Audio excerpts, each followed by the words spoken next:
Greetings and welcome to the show Viewpoint, where we discover perspective and embrace dialogue. I am Elizabeth Fidelis. And I'm Odiawa AI. On today's show on the Viewpoint, we are going to be diving into illegal mining activities prevailing in the country. A few days back, there was an explosion in Bodija, Ibadan, and this explosion has unveiled that not just one but several illegal mining activities has been happening in the northwest region of the country. And this is costing the federal government about $9 billion because most of those people who pay royalties are about 3%. Now, we are going to be diving into and also doing a detailed analysis on the genesis of illegal mining in Nigeria. We're also going to be looking at the effect it has on the nation and its citizen. Also, what is the current worth of the mining factory and the mining sector in Nigeria? We are also going to be probing and asking questions. Is there a relationship between banditry, kidnapping, and illegal mining? We are going to find out as we move to the next phase of the show.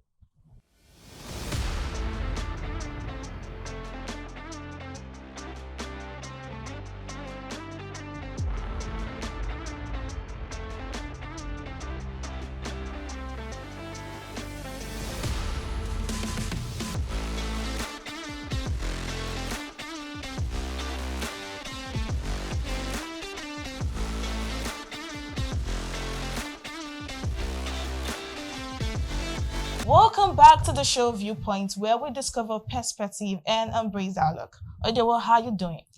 I'm very fine, Elizabeth. All right, I know you're actually very aware of the explosion that happened last week. What is your perspective on this explosion? Well, first off, news making the rounds had it that explosives actually caused the awareness or public knowledge of the illegal mining activities, which has been taking place vastly in the north. But as we speak now, that is an expose that actually it has actually been crawling down south. And I think the government should be on its toes concerning what is actually happening, which actually took place last week. So I want to believe that even this week, investigation is even ongoing, as it has affected even those whose lives were claimed and even the injured ones. Shey Makinde, the governor of the Oyo State, the pace setter, has actually made sure that contingencies have been put in place to take care of everything that has happened. Well, this illegal mining. Okay, now I will assume or I will presume that if the explosion had not occurred, we would not be finding out that these illegal mining activities has been prevailing in the country. When it comes to illegal mining takes place everywhere. Yeah. And it doesn't, illegality or illicit activities take place everywhere. Now it has actually become pronounced. Why? Because of the deprivation the country has been suffering and the denial the citizens on their own part have to undergo. Recent reports from Dele Alake, Minister of Solid Minerals, he has actually let us know that Nigeria is grossly suffering or has been suffering. And I want to believe that the recovery now will take a long time. It's just like your natural injury. It takes time to heal depending on the severity. Now, this one is more than the severe note. It's like an incurable cancer in the sense that the country has been dependent on only one resource, oil and gas. And that is not the only resource that you will say one should begin to base on or focus or zero in on concerning the extraction sector, mining. Well, it is right to say that the negligence of the federal government is actually the cause of what is actually happening, because this has been happening and has been hidden. So if the explosion that happened last week didn't happen, Nigerians won't even find out, or the federal government would even take actions to actually investigate. And, people start digging up the several factories that are hidden in the northwest part. So when actually did this happen, or when did illegal mining activities start in Nigeria, Diawa? Illegal mining activities would have started a very long time ago, but sources, according to reports, states that it was first of all discovered in 2020. But I want to believe that for it to have been discovered by 2020, it must have been ongoing. Ongoing, yes. In a quiet manner. Because when I did my research, analytically speaking, the bandits who are, we're also coming to that. Yeah, we're coming to that. Yeah. The bandits who are now in the head game, they're also locals of these communities.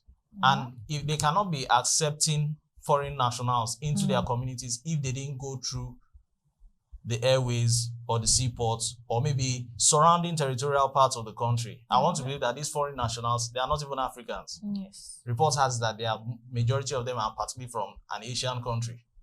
Now, coming from an Asian country, it therefore means that you must have come in via an aircraft. Now, the body responsible or saddled with the responsibility of actually checking or making sure that these people are well checked before they come into the country. That's the immigrations. Yes. They are under the government. What exactly are they doing to make sure that even their passports, which they use in coming to the country, is actually viable? And when is their passport expiring? Some of them it's been found out that they stay and prolong their stay. But you can't try that as a Nigerian because globally speaking, our passport has lost its respect. We're just trying to build the respect back. Now, foreign nationals will come in here and they will begin to exploit us, taking advantage of our resources. Solid minerals are that. And these minerals we are talking about, columbite, barite, lead, zinc, iron ore, tin. The list is endless. And gold most in particular. Yes. Now, bitumen has been discovered in southeastern Nigeria, and it's a very, very strong mineral resource. And information reaching or news making the rounds that these nationals were actually picked up. Why? Because you cannot just come in there and cut goods free of charge. It's like, that's armed robbery, let's put it that way. In broad daylight. It's like going into a married man's house when he's not around, or somebody's house, and then you go there and cut away his belongings. It is stealing. You didn't actually seek permission from the government. Yeah, talking about gold, I was doing a research and it led me to find out that this illegal mining did not just start in 2020, like you just said. It started around 2009 and 2010. There was actually a lead poisoning in Zamfara. So I was really deep. I made further research. I found that, you know, these people have actually been having, they built a factory. You know, they always build their factory maybe in a site where the government can really access it, or you can't even follow the normal roads, yes, in remote areas. And so there was actually a lead poisoning outbreak that killed about over 400 plus people. So it is not just something that has just begun maybe 3 years back. It has been something that's been recurrent in Nigeria. So that is why there is need to examine what is actually the impact. Now it has actually been unveiled that there are illegal mining activities. What is the impact on Nigeria as a nation and our citizens? Well, Nigeria has been negligent for a very long period of time because yeah, you're very right. reports has it that close to $900 billion is lost from not 900 billion, so I'm sorry to make that mistake. $700 billion. Whoa. That is the worth of the Nigerian solid mineral resources. And then yearly or annually, we keep losing close to $9 billion. Now imagine losing $9 billion in different administrations. Even before, these mineral resources must have been there or had been there, but they were untapped. Peradventure, they were tapped into, like in Enugu, you have coal. Yes, which was being used back then before the discovery of oil in 1956 in Oloibiri. Now, the question now is, how will the authority now address this situation in their remote areas? Now, these remote areas, I want to believe they are in communities, and those communities are in a state, and those states should be answerable to a state governor.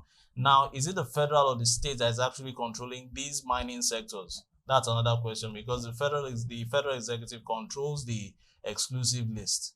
The state government controls the residual list. Now, both levels of government, when they have to control resources, it runs on the concurrent list.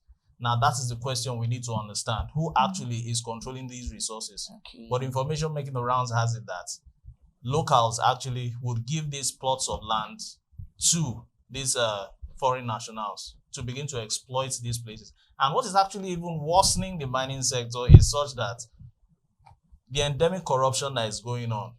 Imagine a head chief handling a community and he's doled out just $100 bill. $100 bill in Naira equivalent should be 100 and something thousand. And he's carried away. Why? Because of his inexposure. Secondly, another thing will now be the unemployment rates. Now, in an area like that, let's use Zamfara, for instance. You cannot compare someone who is in the north with someone who is in the south. I'm not trying to ridicule anyone, but place them side by side. A southerner is more advanced intellectually than a northerner. Let's use from the JAMB score rates. Because when you want to get into their schools, their scores are quite lower. We down south here, ours is quite higher. That's just an example. Now, another question now is the level of exposure they have there. It's not quite comparable with that of those in the south.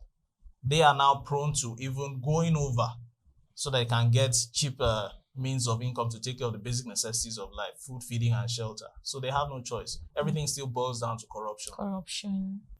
Well, I think that was around last year. I was in the north, that's Sokoto, and I happened to witness the way they live. You know, our bus was passing, I think that was Niger State, and it was looking so desolate, like people were not living there. So I can actually agree with you that most of the people living in the northwest, like in the northern part of Nigeria, are forced to, you know, they are actually used.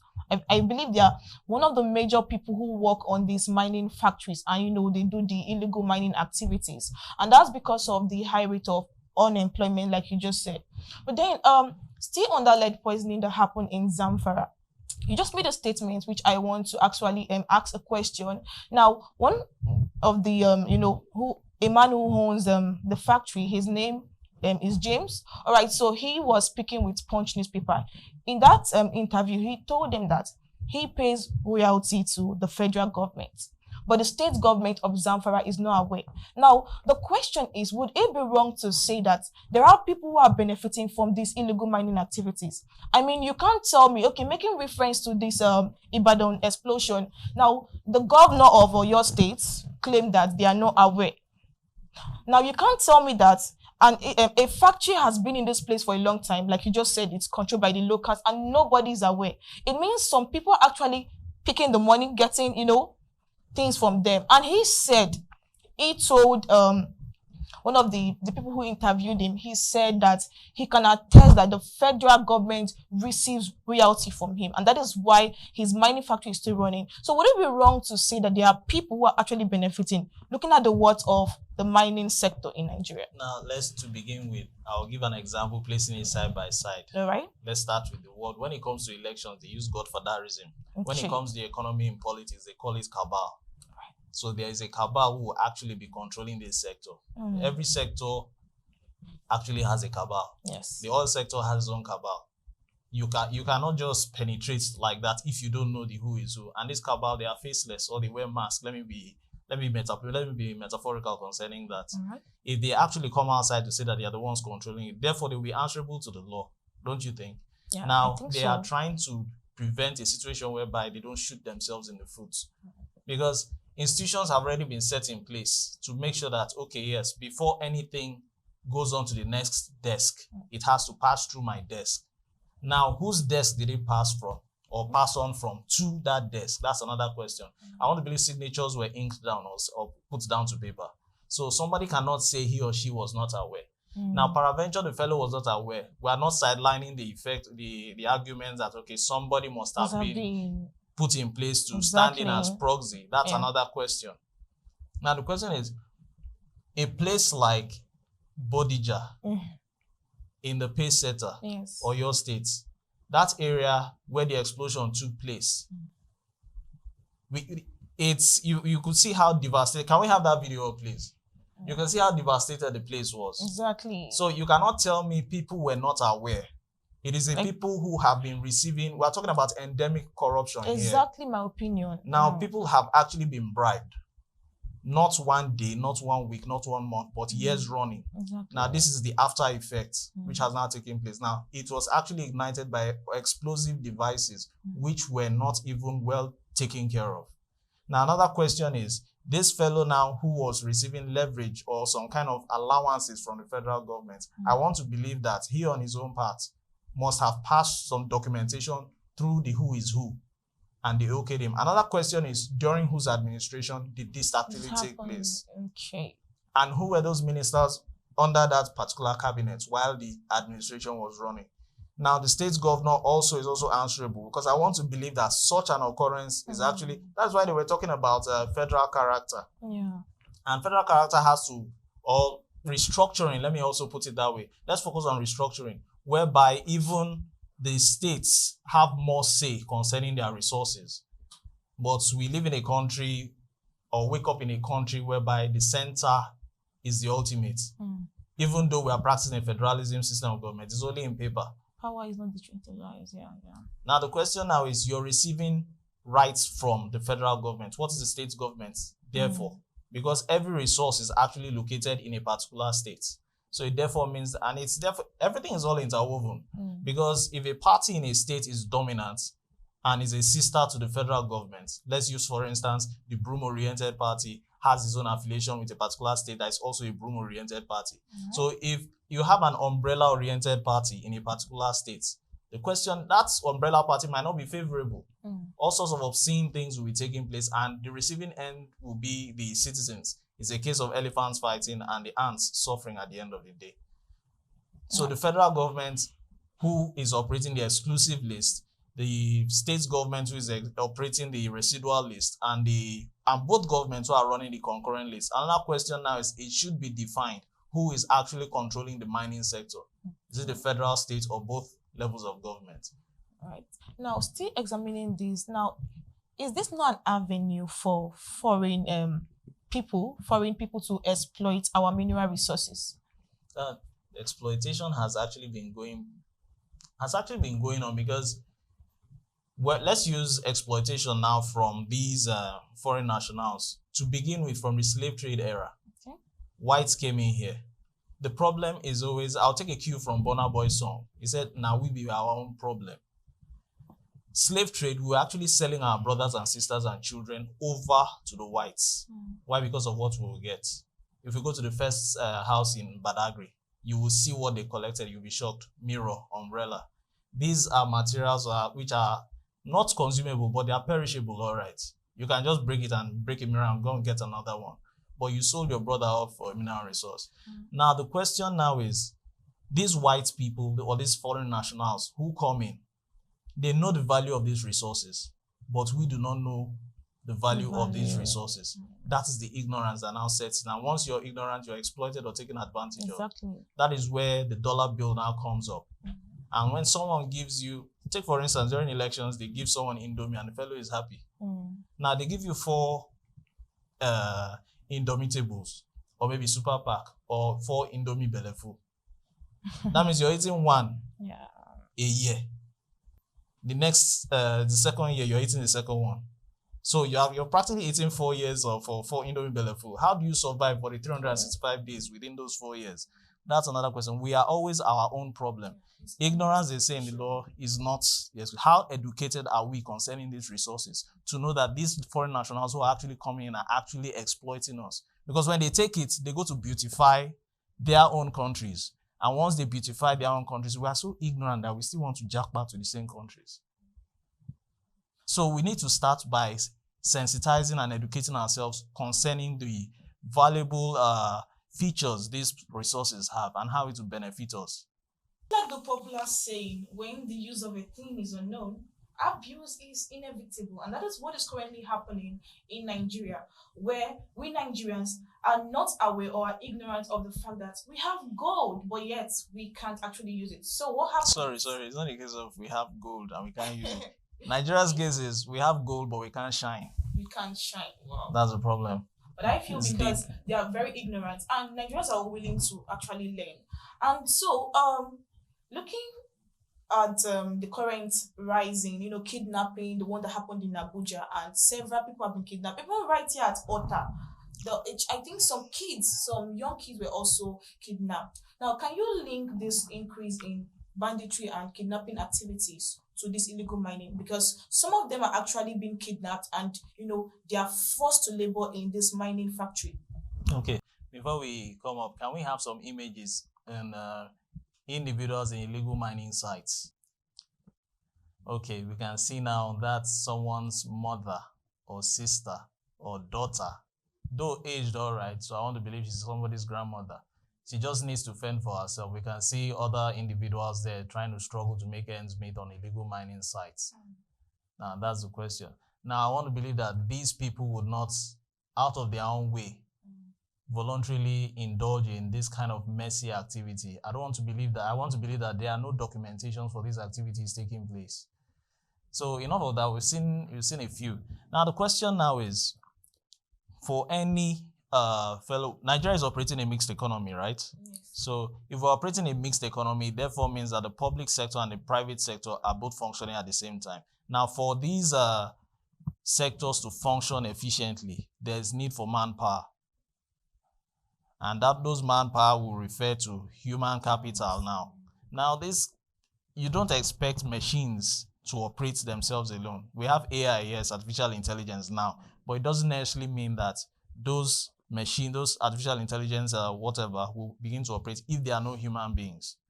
You still need human beings. Now, because of what they are doing now being so shady, they know that they don't have documentations on ground. With either the state or government or maybe the federal government, they are boycotting the legal process, as you've just said now.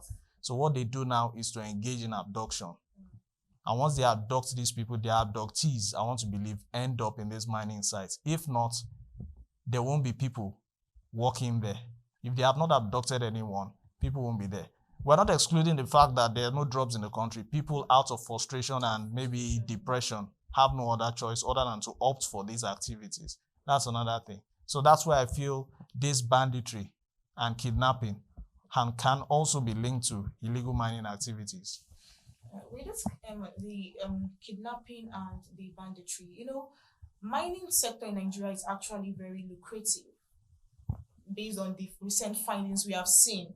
And will it be right to say that the proceeds that comes from these mining activities are actually maybe poured into or is what is actually giving terrorists much resources, and they're actually channeling the money they have that into means getting weapons, explosive bombs and all that. It therefore means the greed and gluttony now is beginning to set in. If we recall as far back as the mid-90s, banditry didn't just start recently with the bombing of even the United Nations building some 2,000 years ago. Banditry had been on, particularly trending along the Middle Beltern states. Now it's proliferated now and become so pronounced northwest, particularly northeast also. The point now is, initially these bandits, which they have now been termed as, were actually being used as vigilantes to ward away unforeseen circumstances, which are now pronounced.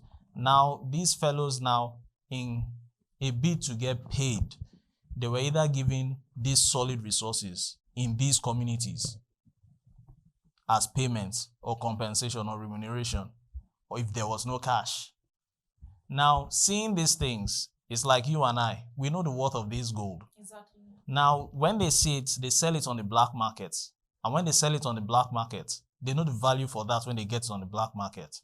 Now, on seeing that, they tend to now go over to look for how they can get more to sell on the black market to earn more. That's why I began by saying greed or gluttony began to set in. The primary purpose in which they were hired had actually now been debunked.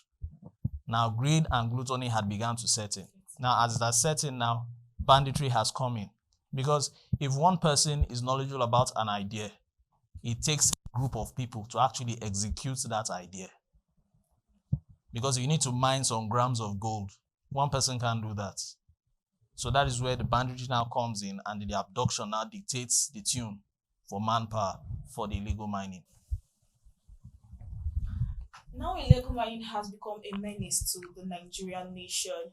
What is the way forward? What should the government be doing to right the wrongs that have been happening? What do you have to say about this, Mr. Dio? Well, to rewrite the wrongs, there's need to even, first off, educate we, the citizens, concerning these mineral resources. The federal government on its own part needs to set up a body, and not just setting up the body to man the mineral resources sector or the mining sector. How effective can they be? What apparatus, what tools are in place to make sure that they are actually being utilized to utmost effect? Then these foreign nationals, I think the immigration service on their own part should up their game when it comes to documentation of people coming in. I want to believe that the electronic visa now, which is coming up, should actually dictate the timeline or time spent when they come in, so they don't go overstaying here and indulging in illicit activities, because they take advantage of that a lot. So the government has a lot to do to checkmate all these things. A regulatory body should also be set up, if there is anyway. And also, to add to what you just said, I also suggest that the government should also tighten security measures. Now, imagine in most parts of the country where insecurity is very high. Now, if there's actually quite a good feasible security measures, I'm very sure that those people won't be having people to work, because when there's lower manpower, they won't actually be producing the kind of results, or expanding their mining factory, and it won't really prevail to the extent it has prevailed. So if the government can actually tighten security measures and reduce the kidnapping and banditry activities, I think this can also I be a think solution. other states should adopt what Southwest Nigeria has actually adopted. Right. We've been hearing of this Amoteco. They are able to penetrate areas where, I'm not saying the military is not doing its best. Right. I'm not saying the police is not doing its best, but an institutionalized police force like Amoteco should also be set up. This is the state policing we're talking about. Why? Because the federal cannot just come to the states. They are busy with international relations. The state government is bothered with national relations. That is it. You need to be bothered about what is happening within the confines of your environment. So state policing also is another thing which has been clamored for, which should actually be effected. A thing like Amotekun should actually be brought up in an institutionalized manner in other states, replicated. While we await the investigation ongoing on the explosion that happened in Badon, this is a call to the federal government that we should actually take note of the resources we have around us and actually educate Nigerians on the importance of these resources so that we are not exploited. And Mr. Ojiwa, do you have any contribution before we bring the show to an end? Well, to bring the show to an end, mining sites actually should be listed by both states and federal governments, so they know how they are going to utilize these resources to make sure that resources are not just being wasted or just being drained from a leaking basket, let me put it that way. So there's need, because as we speak now, the difficulties challenging or confronting the nation now are enormous. We have high inflation, nasty exchange rates, banditry is still there unresolved, and we also have the unemployment rates and also the brain drain there. There's a lot to take, and now in 2024, illicit or illegal mining is another seasonal episode that has come in on board, which needs to be addressed. So on a conclusive note, let me put it that way. Illegal mining should be stopped, and then the government on its own part should employ resources or dispose resources to make sure that this leaking basket is no longer leaking, to make sure that resources accrued from this sector is actually used to address the lapses within the country. I'm Odiawa AI, and the show has been Viewpoint. With me, Elizabeth Fidelis. Thanks for watching.